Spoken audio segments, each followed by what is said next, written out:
सावधान। इडमो अर्हन्ताणम् इडमो सिद्धाणम् इडमो आयर्याणम् इडमो छायाणम् इडमो लोये सवसाहुणम्।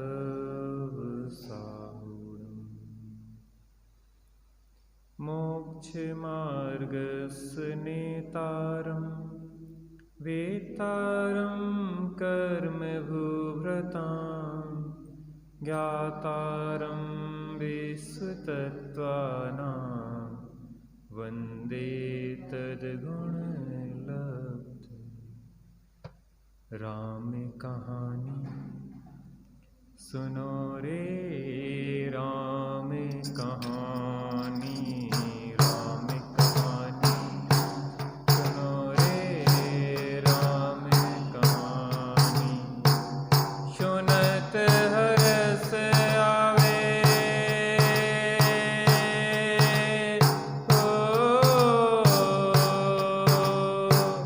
सुनत हरस आवे वीरा की वाणी।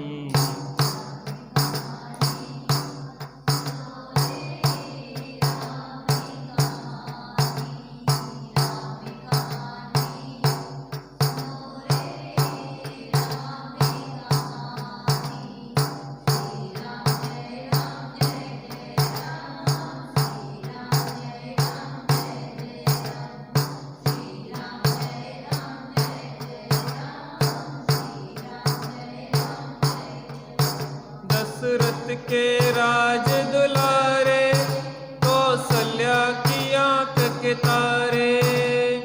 ओ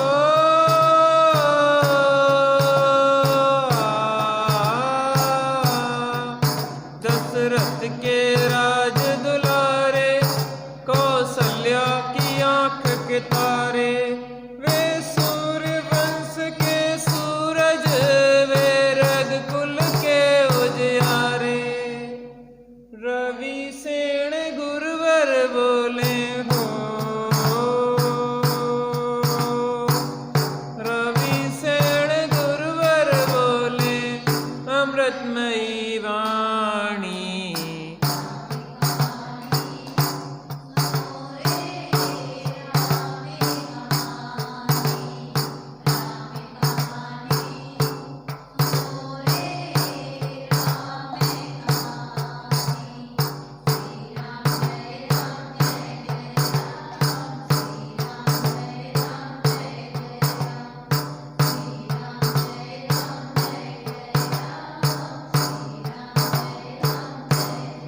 अंतिम दो छंद पढ़ेंगे। कर्मों ने खेल दिखायो तब राम ने वन भिजवायो।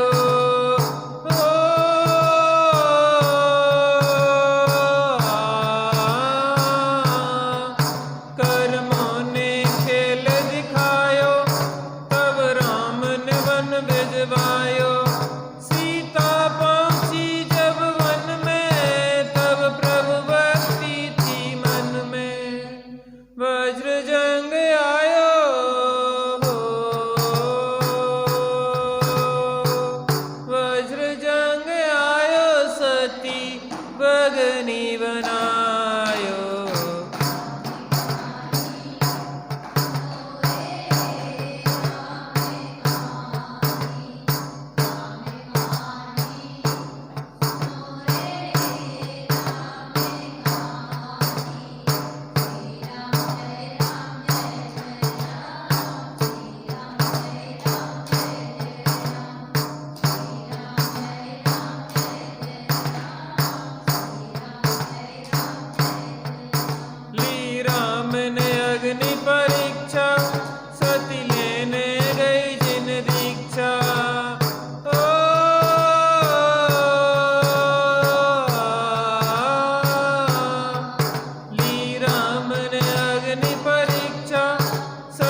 हे माता हमें छोड़ के मत जाओ।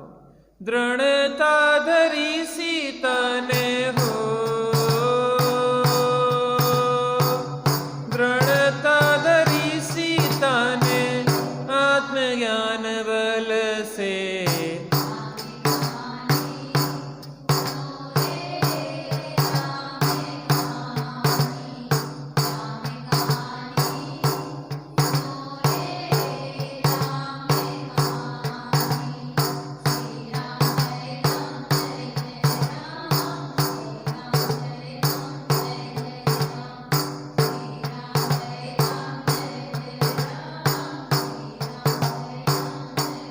बोलो बीतरागी श्री रामचंद्र की।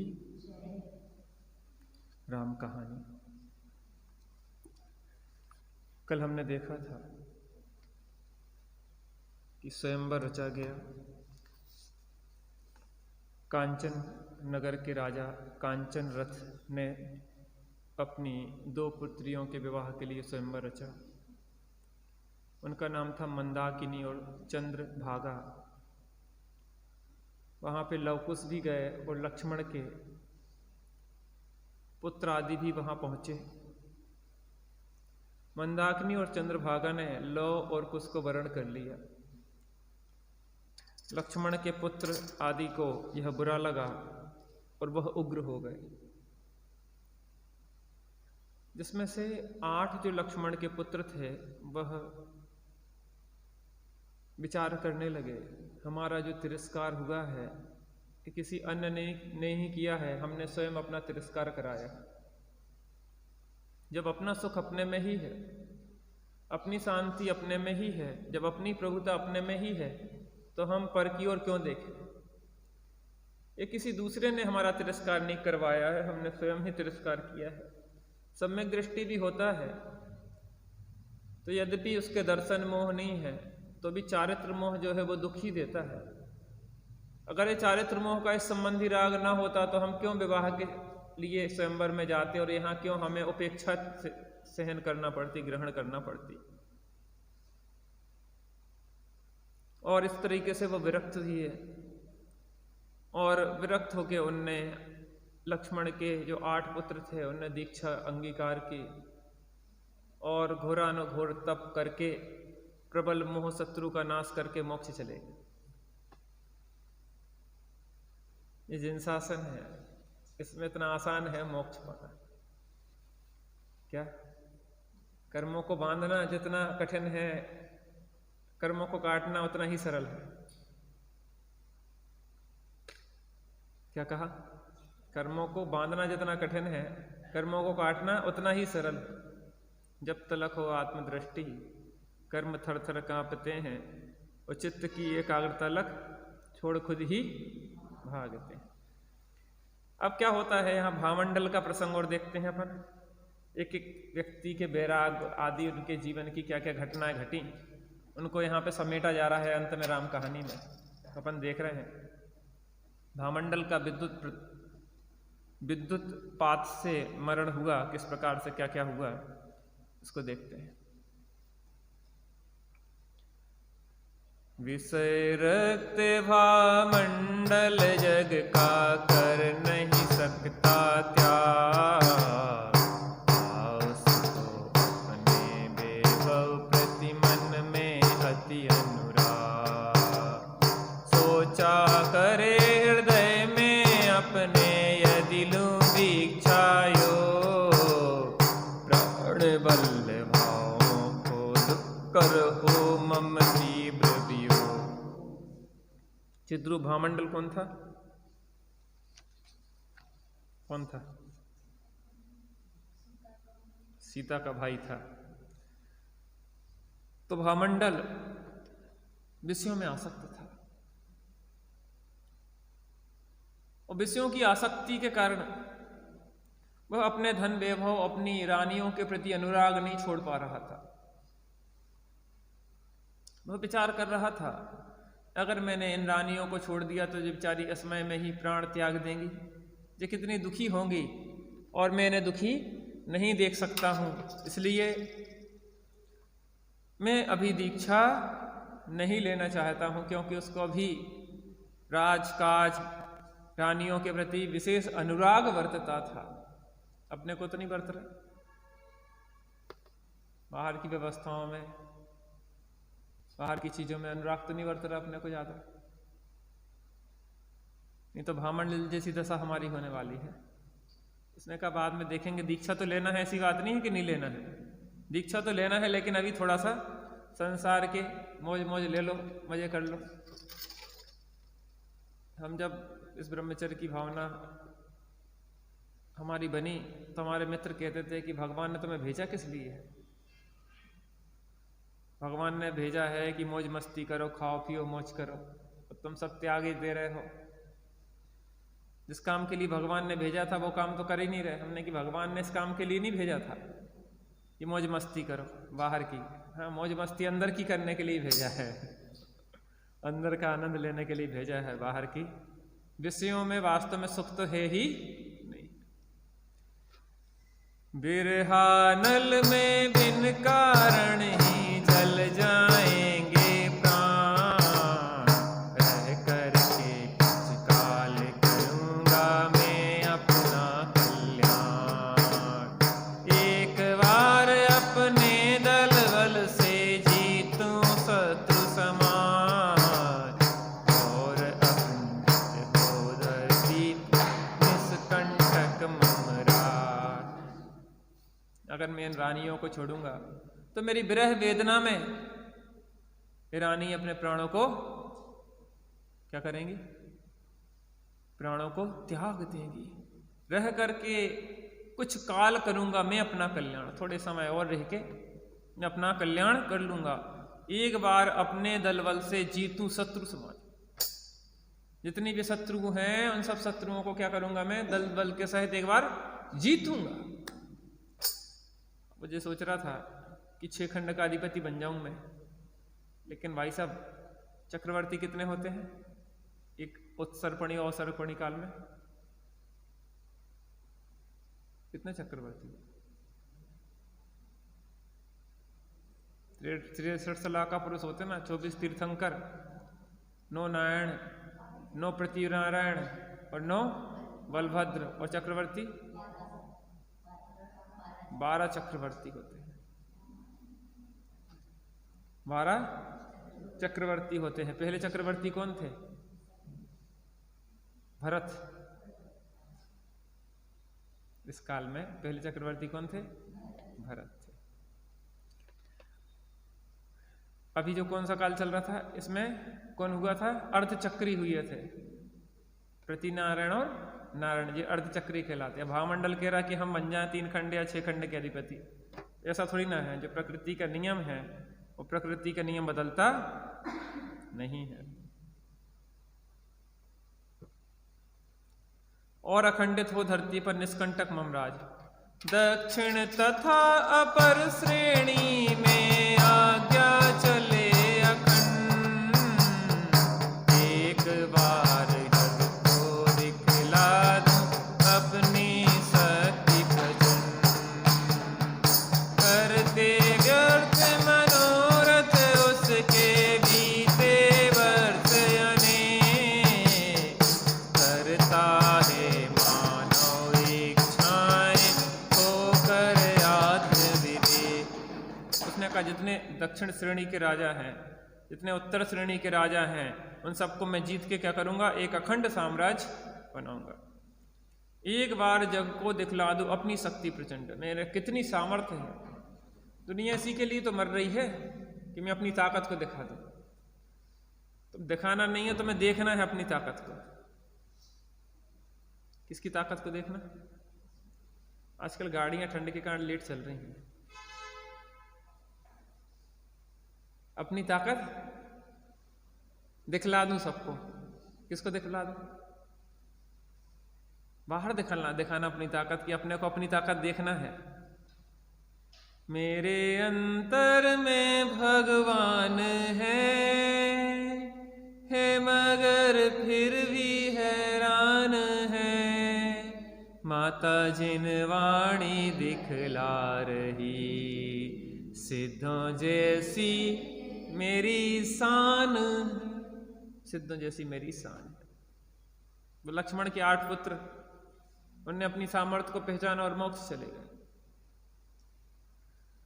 और ये अपनी झूठी बाहर की शान दिखाने में मरे फिर रहे लोग। भामंडल का तो एक दृष्टांत है, हम उसकी जगह खड़े हैं।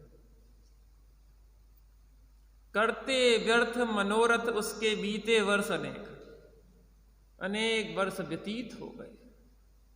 यही विचार में कि अभी नहीं, फिर ले लूंगा दीक्षा, आज नहीं कल, आज नहीं कल, काल करे सो आज कर, आज करे सो अब, और पर में परलय होए है बहुरी करेगो। अच्छे कामों के लिए तुझे विचार करना चाहिए, बुरे कामों के लिए आज करे सो काल कर, काल करे सो परसों। इतनी जल्दी क्या है चेतन, अभी पड़े हैं बरसों। शादी की कह को तो टाल दो कि भैया अभी थोड़ा रुक जाओ, 1 आध साल और, थोड़ा और रुक जाओ, थोड़ा और रुक जाओ। हमारी शादी के लिए लोग कहते थे तो हम कहते थोड़ा रुक जाओ, अभी थोड़ा समय देने दो, विचार करने दो। उसके बाद फिर हमने नियम ले लिया, घर पे बताया नहीं कि हम नियम ले आए। कल्पना दीदी आई ब्रह्मचारिणी, तो हमसे कहने लगी ऐसे लोगों की कोई कीमत नहीं है, बिना नियम के हैं, या इस पार रहो या उस पार रहो। कोई को बताने की क्या बात है, अपने अंदर में अपन नियम ले लिए। रामायण में गए थे, पंडित साहब ने कहा कि ले लो भैया, ले लिए।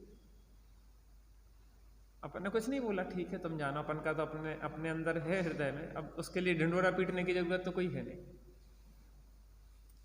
फिर मम्मी हमारी जयपुर शिविर में गई, तो हमारे एक भैया है निखिल शास्त्री, सुमित प्रकाश जी के साथ रहते हो, वहाँ चर्चा हुई, तो ने बताया उन्होंने तो बहुत समय पहले नियम ले लिया।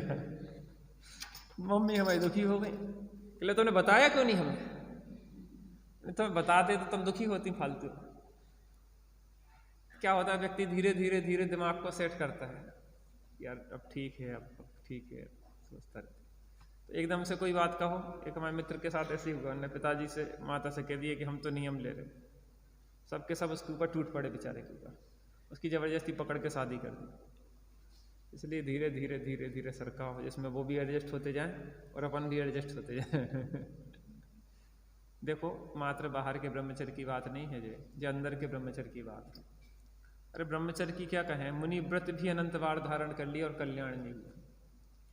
इसलिए अंदर का आनंद जो आए जीव को, तो फिर बाहर में सहज ही विषय भोगों से अपनी अरुचि हो जाती, और अंदर में कुछ मिले नहीं और बाहर में छोड़ दो तो और फिर अंदर अंदर कुंठित होने लगता है व्यक्ति।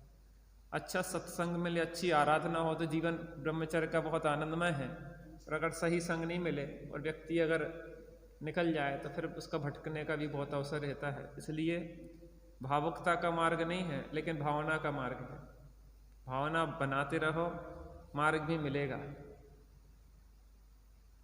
प्यास हो, तड़प हो तो कुआं खुद प्यासे के पास चला आता है।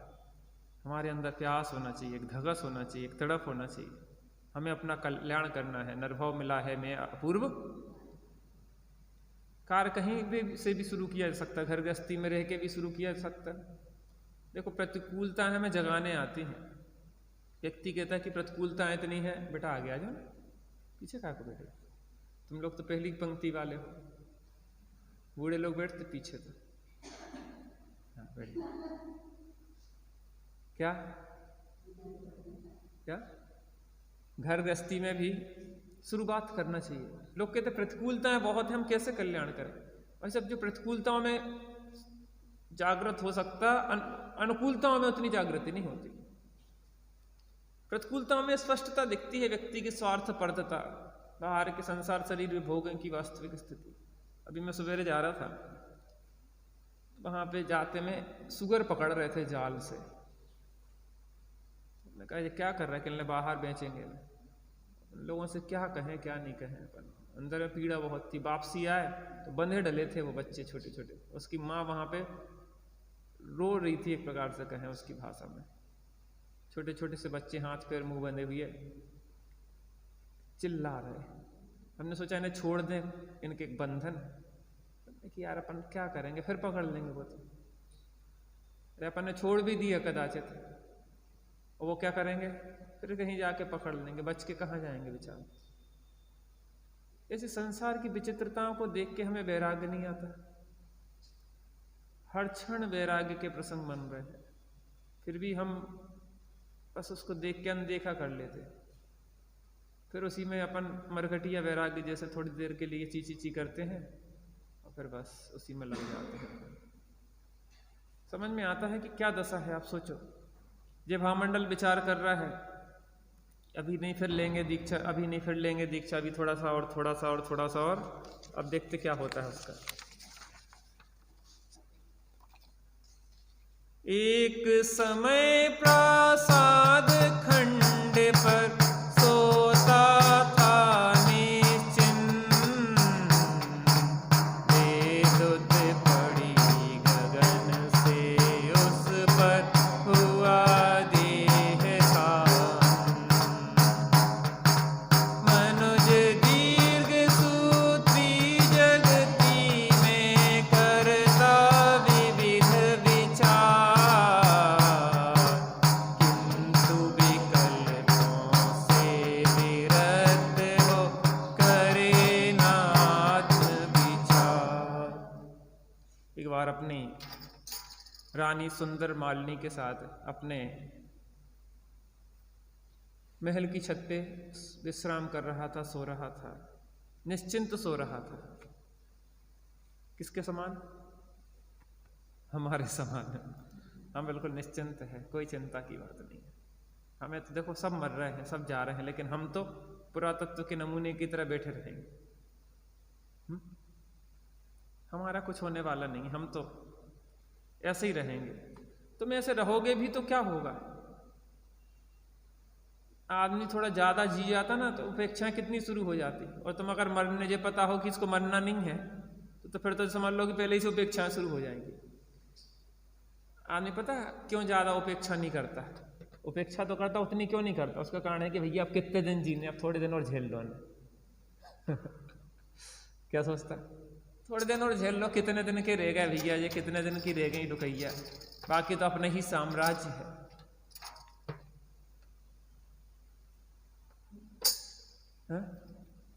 कितने दिन के रह गए। और अगर ये पता हो कि इन्हें मरने नहीं है फिर क्या होगी दशा?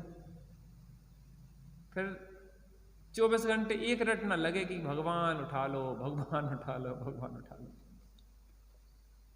भाई साहब ऐसा जीवन जिए हम कि अनंत काल तक अनंत सुख में हम विराजमान रहे। ऐसे दुखमय जीवन को जीने से फायदा भी क्या है? सो रहा था, निश्चिंत सो रहा था, विद्युत पड़ी गगन से उस पर हुआ देहकांत, और बिजली गिरी। सुंदर मालिनी अपनी रानी और भामंडल दोनों सो रहे थे, दोनों पे वज्रपात हुआ और दोनों के प्राण पखेरु चिद्रूप। क्या हुआ? दे छूट गया। मनुज दीर्घ सूत्री जगती में करता विविध विचार। दीर्घ सूत्री लोग होते विकास भैया। दीर्घ सूत्री का मतलब क्या होता है? लंबी योजनाएं बनाते, भविष्य की लंबी, ये करेंगे फिर ये करेंगे फिर वो करेंगे, लंबी दीर्घ सूत्री होता। ऐसी भावमंडल दीर्घ सूत्री था और विचार कर रहा था कि अभी थोड़ा और थोड़ा और थोड़ा और थोड़ा और। वो संसार वृक्ष देखा आप लोगों ने?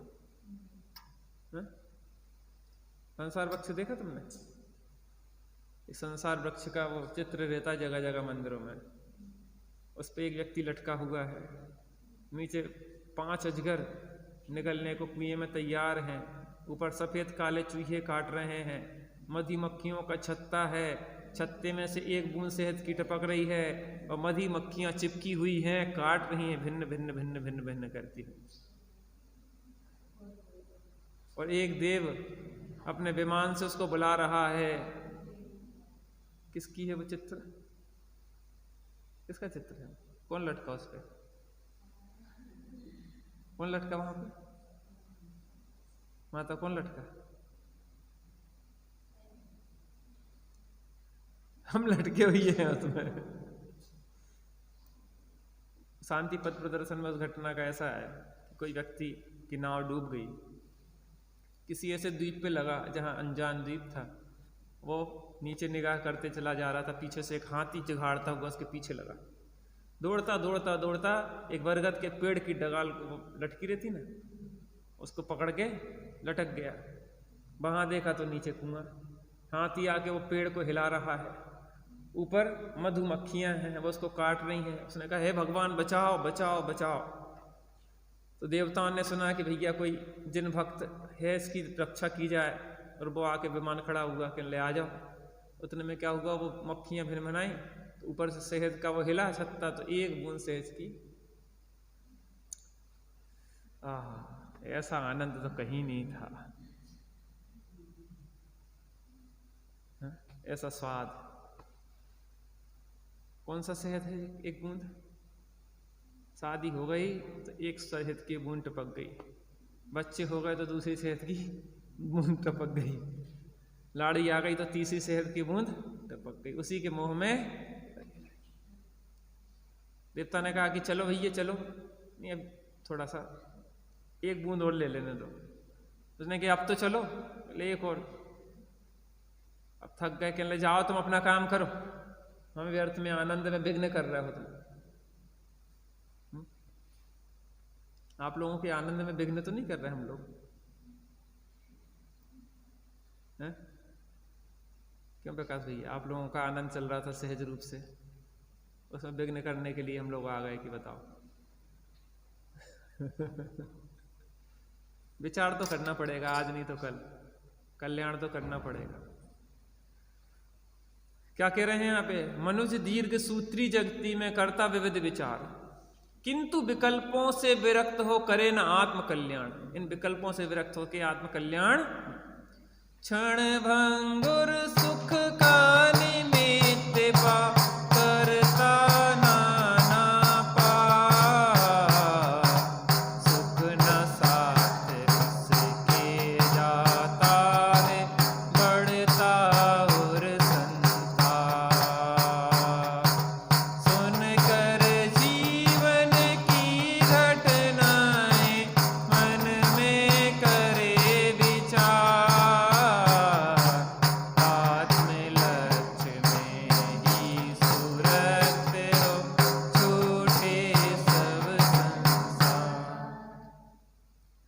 क्षण भंगुर सुख का निमित्त पा करता नाना पाप।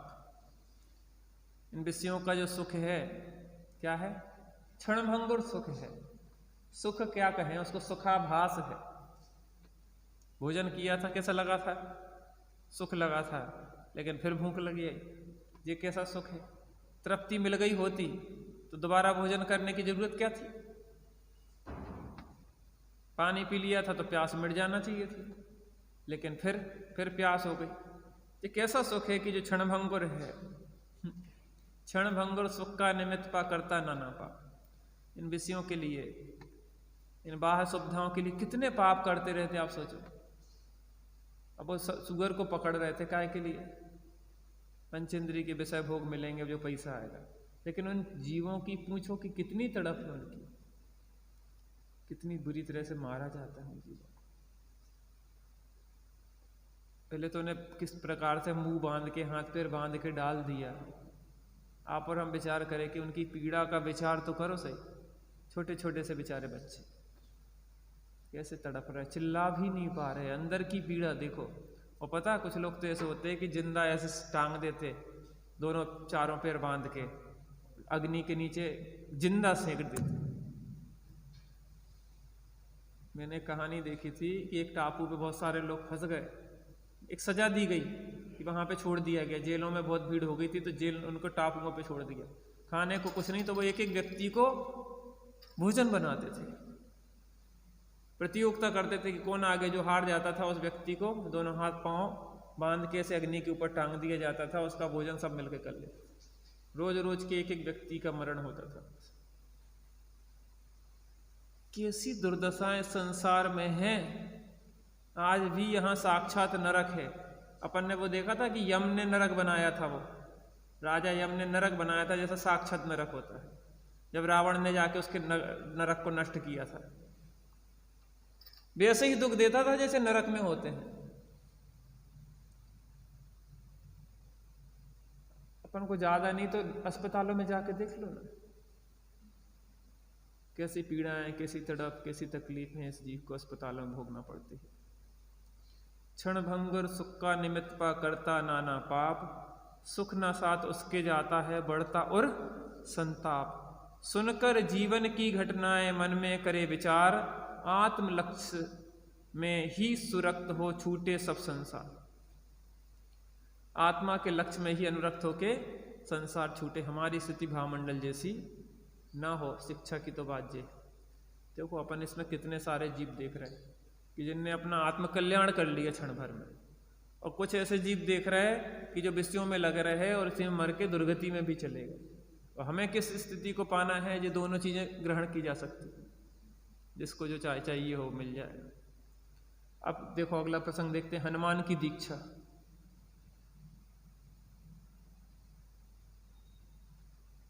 मिल गया आप लोगों को? किसी समय श्री शैल प्रियाओं सहित गए सुरगिरि पर आए, पावन जिस गिरि के दर्शन से सब भव का मिटता संताप। देख वहाँ जिन मंदिर अनुपम, हुआ सती को अतिशय हर, भूल गए जिन देख कर हम मान बदलो हो अमर। एक बार हनुमान अपनी प्रियाओं के साथ, कितनी रानियां थी मुझे याद नहीं, हजारों रानियां थी। जैनेत्रों में तो उन्हें ब्रह्मचारी कहा जाता है, लेकिन वो कामदेव थे, उनकी हजारों रानियां थी। तो एक बार क्या हुआ, श्रीशैल, श्रीशैल का मतलब है वो, उनने क्या किया था, जब गिरे थे तो पत्थर को चकनाचूर कर दिया था, इसलिए उनका नाम था श्रीशैल। अपनी प्रियाओं सहित, अपनी रानियों सहित सुरगिरि पर आए घूमने के लिए। कहाँ गए? सुमेरु पर्वत पे घूमने के, नंदनवन वगैरह है ना वहां पे, तो घूमने के लिए जाते रहते अपने, जैसे अपन लोग घूमने के लिए जाते ना। कहाँ पे? उदयपुर चले जाते हैं अपन, और जगह चले जाते हैं घूमने के लिए। वैसे वो भी चले जाते थे अपनी प्रियाओं के साथ, तो न चलो अपन घूम आते हैं, कहीं सैर सपाटा करे आते हैं, तो घूमने गए प्रियाओं के सहित। पावन जिस गिरि के दर्शन से सब भव का संताप, वहां पे गए, देख वहां जिन मंदिर अनुपम, हुआ सभी को अतिशय हर्ष। गए थे तो सिर्फ सपाटा को, लेकिन वहां जिन बिंबों के दर्शन करे तो सब भूल गए और अत्यंत हर्षित हो गए, अत्यंत आनंदित हो गए। और क्या है, भूल गए जिन बिंब देख कर काम मान मद लोभ अमरस। जैसे जिन बिंब देखे हृदय आनंदित हो गया, पुलकित हो जाए। रोम रोम पुलकित हो जाए, जब जिन बर के दर्शन पाए, ज्ञान आनंद जाए, जब जिन बर के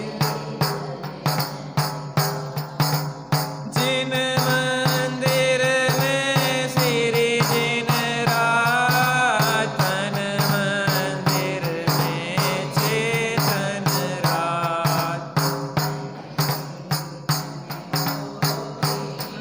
पिछान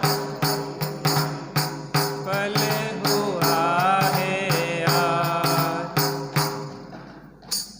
रोम रोम पुलकित हो जाए जब जिनवर के ऐसे अकृत्रिम जिन बिंबों को देखा, हृदय आनंदित हो गया, हृदय प्रफुल्लित हो गया, रोमांच हृदय में हो गया।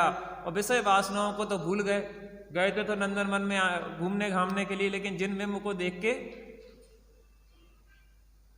हे देव आपको लख खुद ही हुआ कामी, है आस पर की झूठी, मैं पूर्ण निधि का स्वामी।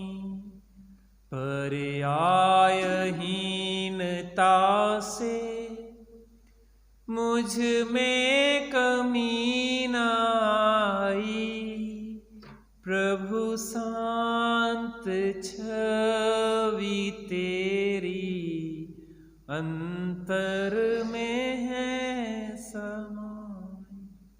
यहाँ बार बार एक चीज खटकती है हमें कि भगवान की कोई भी फोटो नहीं लगी, कम से कम एक फ्लेक्स जिनेंद्र परमात्मा का लगा रहे, गुरु का तो लगा है, लेकिन देव का भी होना चाहिए। मैं वहां पे था मेरठ में, 10 लक्षण में गया, तो वहां पे सामने आचार्य कुंद देव की एक बहुत सुंदर फोटो रहती थी। तो मुझे ऐसा लगता था कि वहां से मुझे ऊर्जा मिलती है, ताकत मिलती है। भगवान की भक्ति से बहुत सामर्थ्य होती है। देव साध गुरु वास्तव में सर्वोत्कृष्ट पदार्थ है, इनके आश्रय से ही धर्म है। आजकल एक बागेश्वर बाबा चल रहे, बहुत ज्यादा विख्यात चल रहे, शुद्धात्मा, तुमने देखा? आते रहते ना यूट्यूब पे, चैनलों पे, आजकल बहुत प्रचार प्रसार चल रहा है। मन की बात जान लेते हैं, ऐसा होता है। सत्य सनातन हिंदू धर्म को जन जन तक पहुंचाने का संकल्प लिया है। क्या कहें आदमी से। हनुमान जी की सिद्धि होने, हनुमान जी करते हैं सब काम उनके।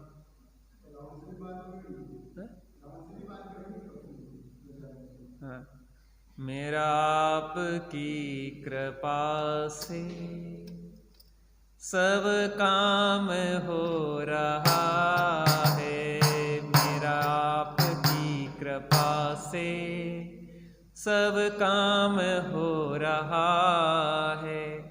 करते हो तुम प्रभु जी, करते हो तुम प्रभु जी, मेरा नाम हो रहा है, मेरा आपकी कृपा से सब काम हो रहा।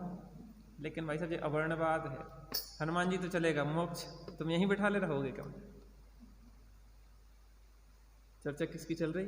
हनुमान जी की दीक्षा की चर्चा चल रही। अवर्णवाद है। देव गुरु धर्म अवर्णवाद दर्शन मोहस्य। देव गुरु धर्म के विषय में अवर्णवाद माने विपरीतता कहना, मुझे दर्शन मोह की पुष्टि का कारण। मान सकते हैं व्यंतर आदि होंगे कोई, तो व्यंतरों में सामर्थ्य होती है, इसमें अपन दो राय तो है नहीं। देखो जिनागम में जो बात आई है उसका निषेध नहीं करना, उसको भी स्वीकार करना कि व्यंतरा निरंतरा, व्यंतरों का तीनों लोकों में निरंतराय भ्रमण होता है।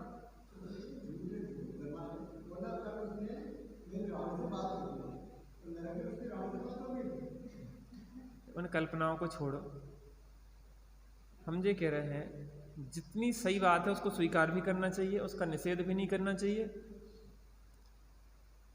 लेकिन जो गलत है उसको स्वीकार भी नहीं करना चाहिए। हम ये कह रहे हैं व्यंतर होते हैं, इसमें कोई दो राय नहीं है, और यहां भी व्यंतर बैठे होंगे, इसमें भी कोई दिक्कत नहीं, यहां भी बैठे होंगे, उसमें क्या समस्या है?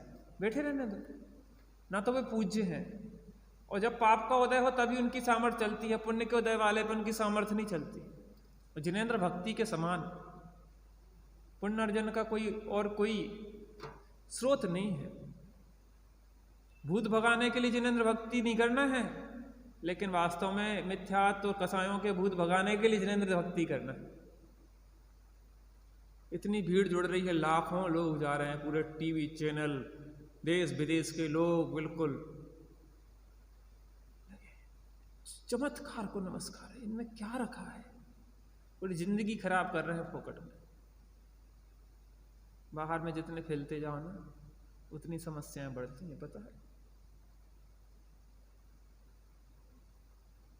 अरे भूत भगाने के लिए जीवन नहीं है, मिथ्या तो कसायों का भूत अपना भग जाए तो सार्थकता है। मिथ्या तो और पुष्ट हो रहा है, जीवन चला जा रहा है, और वो अपने सब काम मान मद लोभ आदि को श्रीशैल हनुमान सब भूल गए।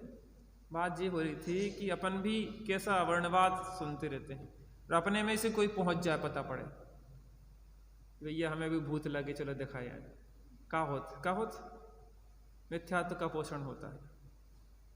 अनंत संसार बढ़ता है। इस भाव में चाहे मरण हो जाए, लेकिन ऐसे कुगुरु कुदेव कुधर्म का कभी नमन नहीं करना चाहिए। समय हो गया है। आत्म राम आत्म राम आत्म राम आत्म राम, तू ही है ज्ञाता दृष्टा, तू ही है ज्ञाता।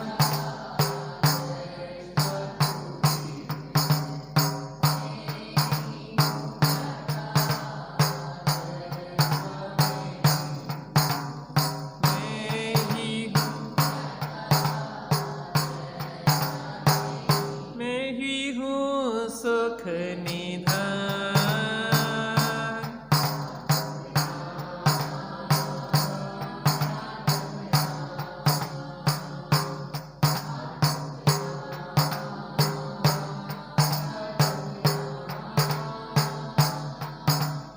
जो विमुक्ति गए जा रहे जाएंगे,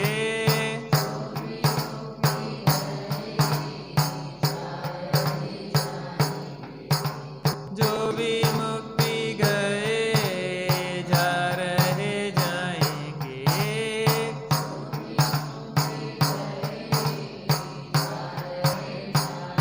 तू ही तो है तारणहार।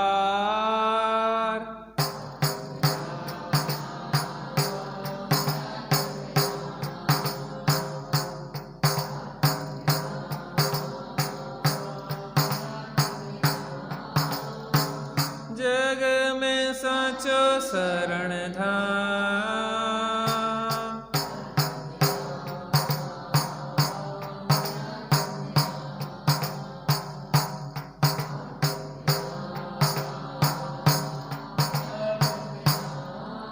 बोलो कार परमात्मा बीतरागी श्री रामचंद्र की। कारण परमात्मा आत्मा राम की। हम सभी कारण परमात्मा से कार्य परमात्मा रूप में तो इसी मंगलमय भावना से राम कथा को विराम देते हैं।